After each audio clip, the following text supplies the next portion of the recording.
తమిళనాడులో ఘోర ప్రమాదం. టీవీకే అధ్యక్షుడు విజయ్ ప్రచార సభలో తొక్కిసలాట. 39 మంది మృతి, పలువురికి గాయాలు. సంతాపం ప్రకటించిన రాష్ట్రపతి, ప్రధానమంత్రి.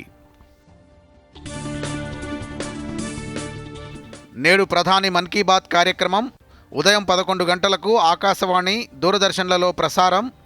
ప్రధాని ప్రసంగం అనంతరం తెలుగు అనువాదం ప్రసారం చేయనున్న డిడి యాదగిరి. స్థానిక సంస్థల్లో జిల్లా పరిషత్లకు రిజర్వేషన్లు ఖరారు చేసిన రాష్ట్ర ప్రభుత్వం. బీసీలకు 13 జిల్లాలు కేటాయింపు.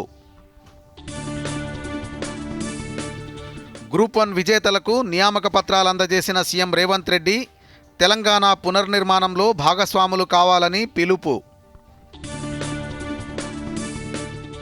బీసీ రిజర్వేషన్ల పెంపుపై చట్ట ప్రకారమే ముందుకెళ్లాలన్న హైకోర్టు. గవర్నర్ వద్ద బిల్లు పెండింగ్లో ఉన్నప్పుడు జీవో ఇవ్వడం సరికాదని వ్యాఖ్య. అవసరమైతే స్థానిక ఎన్నికలను వాయిదా వేసుకోవాలని సూచన. శాంతించిన మూసారాంబాగ్, చాదర్ఘాట్ వద్ద తగ్గిన వరద ప్రవాహం.